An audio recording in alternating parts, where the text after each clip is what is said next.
श्री हरि विष्णु के चक्र सुदर्शन प्रहार को असफल कर देने वाले भयानक मुर असुर का अंत देवी उत्पत्ति एकादशी के एकादश चक्रों से होता है।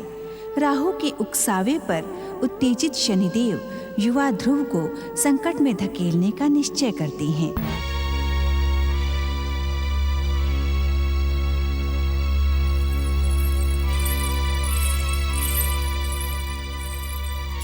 पुत्र उत्तम, कई दिनों से देख रही हूँ तुम व्यग्र हो, चिंतित रहते हो। तुम्हारे भैया महाराज ध्रुव तुम्हें कितना चाहते हैं, ये बात किसी से छिपी नहीं है। राजकाज के सहयोग में तुम्हें बार बार बुलाते रहते हैं, परंतु तुम ना जाने कहाँ भटकते रहते हो। तुम ऐसा क्यों करते हो पुत्र?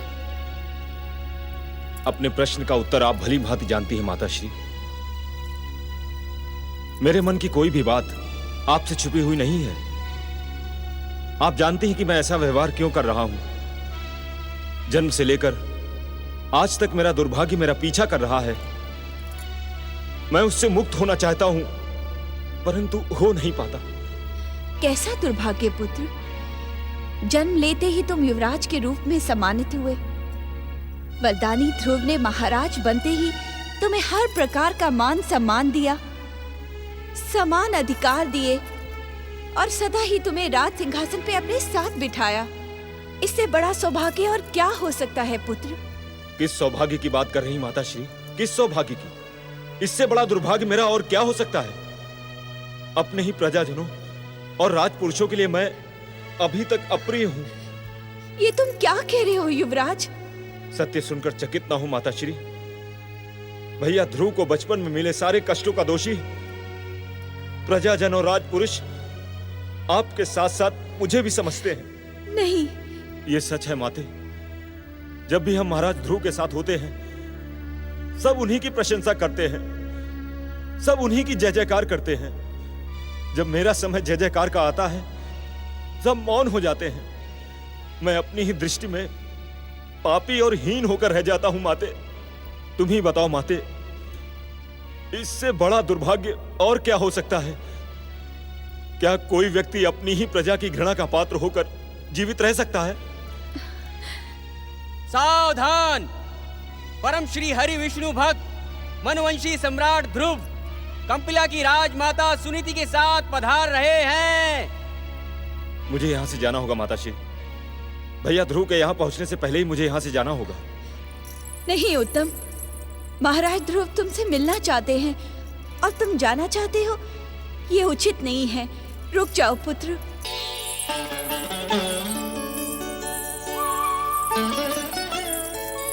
भैया उत्तम, कहाँ थे तुम? मैंने तुम्हें कितना ढूंढवाया। ना तुम राजमहल में थे, ना राज उद्यान में। कहाँ चले गए थे तुम? बस यूं ही मन नहीं लगा तो वन विहार करने चला गया था।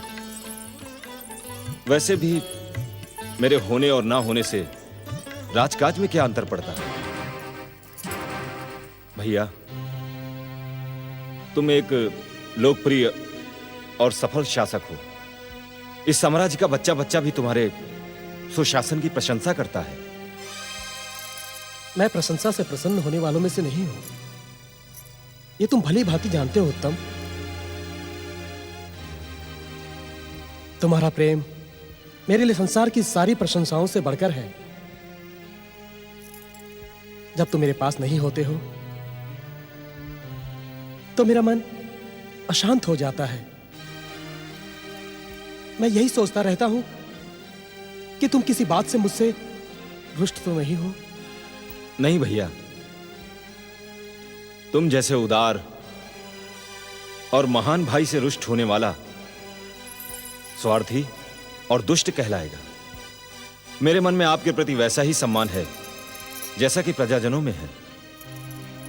मैं तुमसे रुष्ट हूं, यह भ्रम अपने हृदय से निकाल दो।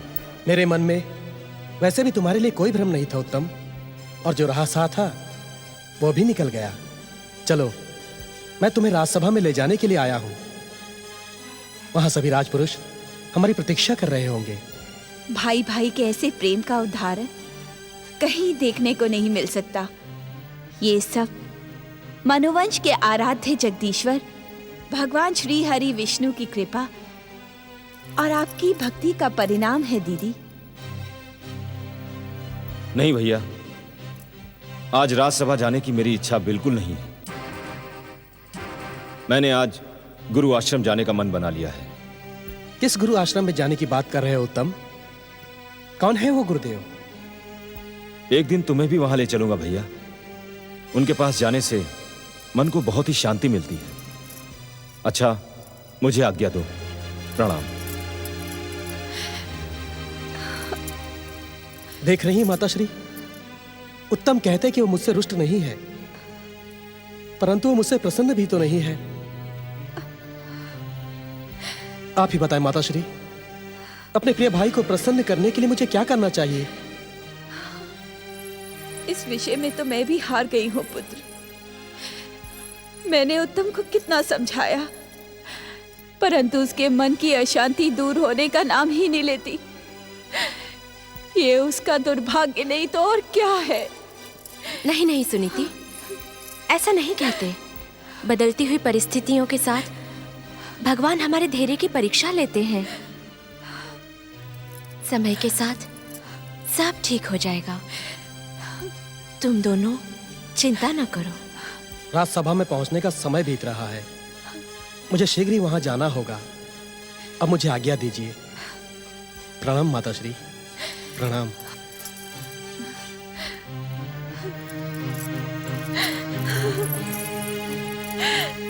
धैर्य रखो सुरुचि, सब ठीक हो जाएगा। दीदी, दीदी,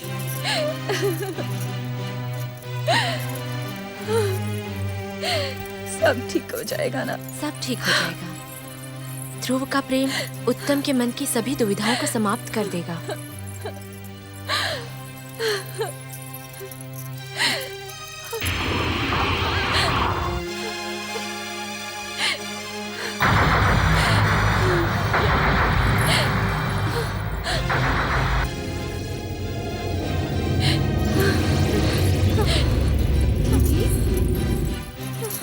दीदी, दीदी, दीदी क्या हुआ? शनिदेव, शनिदेव, आप यहाँ किस लिए आए हैं? मुझे आपसे कुछ नहीं चाहिए।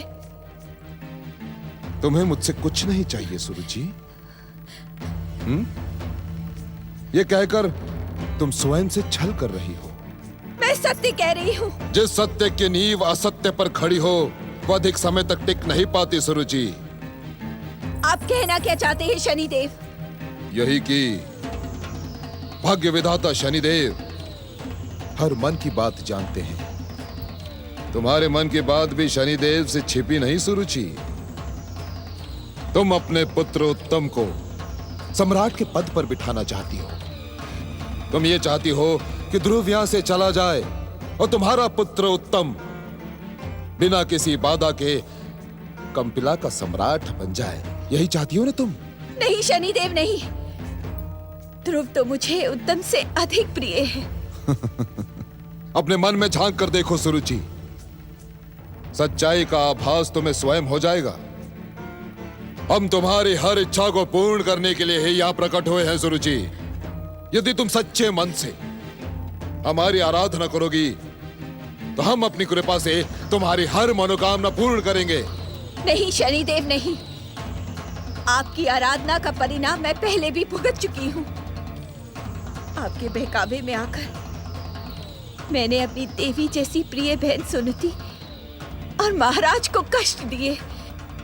निर्दोष हरिभक्त के मार्ग में कांटे बिछाए, परंतु ये भूल मैं कदापि नहीं दोहराऊंगी। आप यहाँ से चले जाइए, चले जाइए। सुरुचि, ध्यान रहे, हमारे अपमान का परिणाम भयानक होगा, भयानक। हम तुम्हें अभी भी क्षमा कर सकते हैं यदि तुम हमारी आज्ञा का पालन करो तो। हरिभक्त ध्रुव को समाप्त करना हमारे जीवन का एकमात्र उद्देश्य है सुरुचि, जिसे हम पूर्ण करेंगे। अपने पुत्र से भी अधिक प्रिय ध्रुव के विरुद्ध मैं एक शब्द भी नहीं सुनना चाहती।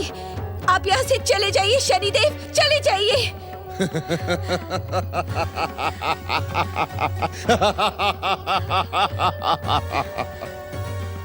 हमारे जाने के बाद उत्तम के साथ घटने वाली हर घटना की उत्तरदायी तुम होगी सुरुचि। इसी कारण ध्यान रहे। ध्यान रहे।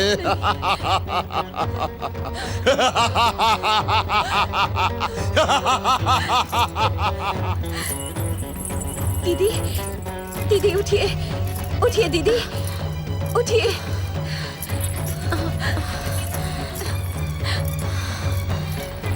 सुरुचि, सुरुचि, शनिदेव, शनिदेव यहाँ किस लिए आए थे? कुछ नहीं दीदी, शनिदेव को एक बुरा सपना समझकर भूल जाइए दीदी, भूल जाइए।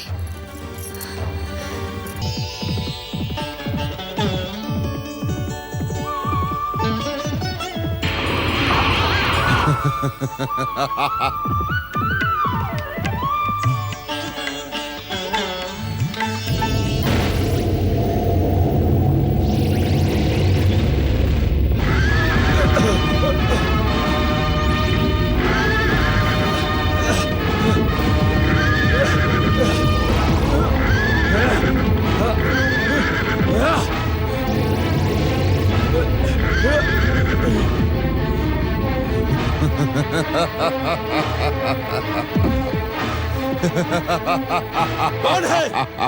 मैं पूछता हूँ कौन है जिसने मेरे अश्रु को रोकने की हिम्मत की है? साहस हो तो सामने आओ, सामने आओ।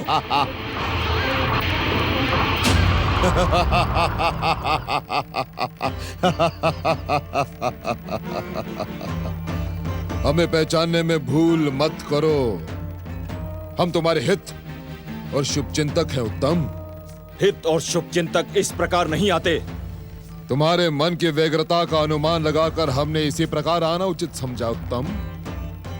हम तुम्हारी विजय चाहते हैं, हम तुम्हारा उत्कर्ष चाहते हैं। हम तुम्हें मनु साम्राज्य के राज सिंहासन पर बिठाकर सम्राट बनाना चाहते हैं। इतनी ढेर सारी कृपा का कारण? भजमन। इस कृपा का केवल इतना ही कारण है उत्तम कि जो तुम्हारा शत्रु है वही हरि भक्त ध्रुव हमारा भी घोर शत्रु है। अपने अपमान के प्रतिशोध के लिए हम भाग्य विधाता शनिदेव उस ध्रुव को तुम्हारे मार्ग से सदा सदा के लिए हटा देना चाहते हैं। कदापि नहीं। मुझे पहचानने में आपने भूल की है शनिदेव। ध्रुव भैया मेरे शत्रु नहीं, मेरे सबसे प्रिय और आदरणीय है। उन्हें किसी भी प्रकार का कोई कष्ट पहुंचे, ये मैं किसी भी मूल्य पर स्वीकार नहीं कर सकता। मूर्ख हो तुम उत्तम, मूर्ख, जो सुख और सौभाग्य को ठुकराकर दुख, दुर्दशा, दुर्भाग्य को निमंत्रण दे रहे हो। तुम्हारे दुर्दशा का कारण ध्रुव है उत्तम। उसी के कारण तुम आज राज सुख का त्याग करके इस वन में भटक रहे हो। उसी के कारण। यह भी आपकी भूल है शनिदेव। मेरी दुर्दशा का कारण ध्रुव भैया नहीं, मेरा दुर्भाग्य है। मेरी माता ने भैया ध्रुव और माता सुनीति के साथ जो अन्याय किया है उसका ही फल भुगत रहा हूं मैं। इसमें ध्रुव भैया का कोई दोष नहीं है। सावधान, सावधान। हमने तेरी माता को कितनी बार चेतावनी दी, तुझे कितनी बार सावधान किया। हमारे आदेश को ठुकराने का दंड तुझे अपने प्राण देकर चुकाना होगा उत्तम। अभी भी समय है।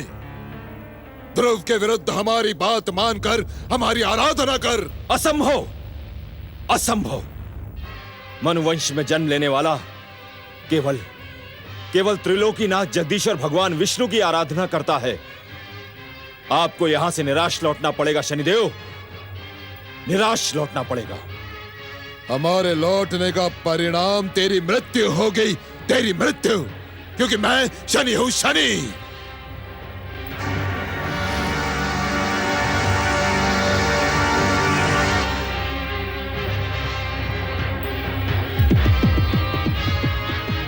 नारायण नारायण।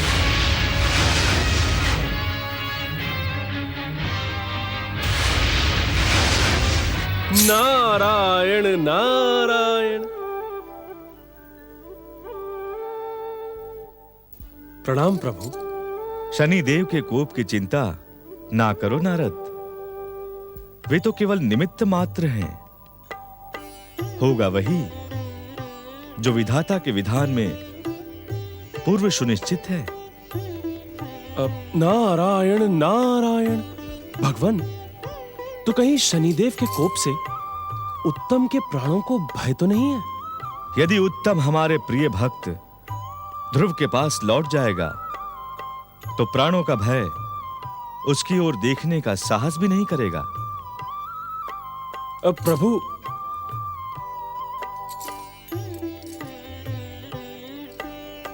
नारायण नारायण नारायण नारायण।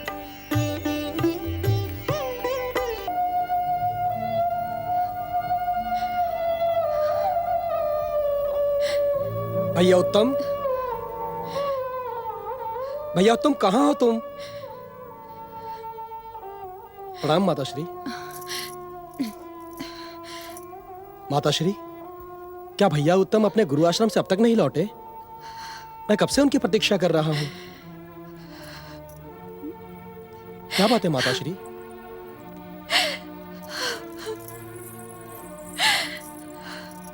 प्रिय ध्रुव, मेरा मन कहता है अब मेरा उत्तम कभी नहीं लौटेगा। वो हमसे कहीं दूर चला गया है। नहीं माताश्री, आप ऐसा क्यों कह रही हैं माताश्री?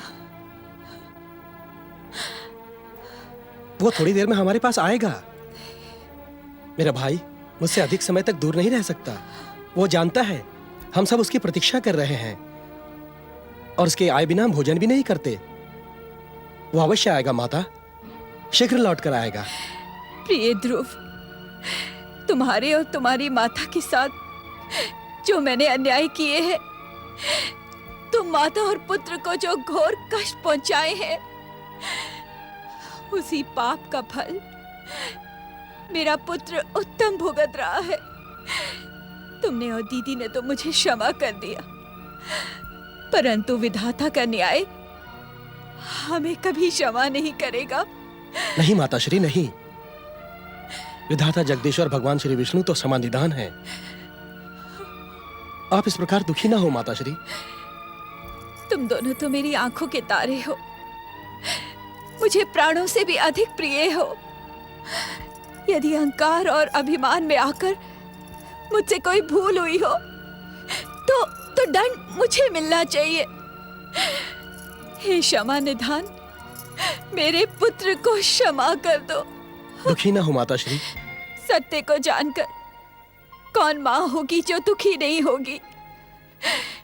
तुम्हारे निर्मल प्रेम को ठुकराकर उत्तम मन में मारा मारा फिरता है, रोकने पर भी महल में नहीं रुकता।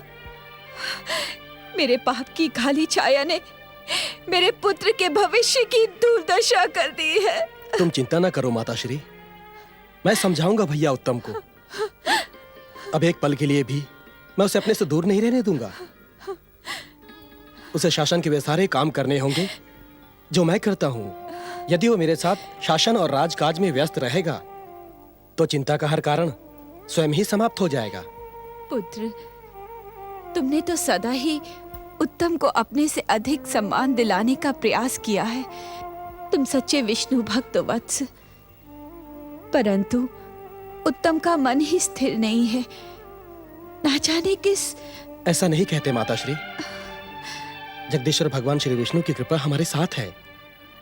उनकी इच्छा से जो भी होगा उसी में हम सबका कल्याण है। इतना समय तो कभी भी उत्तम को लौटकर आने में नहीं लगता। अब तो मुझे भी आशंका हो रही है। मैं स्वयं उत्तम को ढूंढने के लिए जाऊंगा राजमाता। अपनी भक्ति भावना के समान तुम सरल और महान हो प्रिय ध्रुव। जो भी सच्चे मन से जगदीश्वर भगवान विष्णु की भक्ति करता है, वो तुम जैसा श्रेष्ठ और पूजनीय बन जाता है। तुम धन्य हो प्रिय ध्रुव। सफल रहो पुत्र। मेरा आशीर्वाद सदा तुम्हारे साथ है। प्रणाम माताश्री।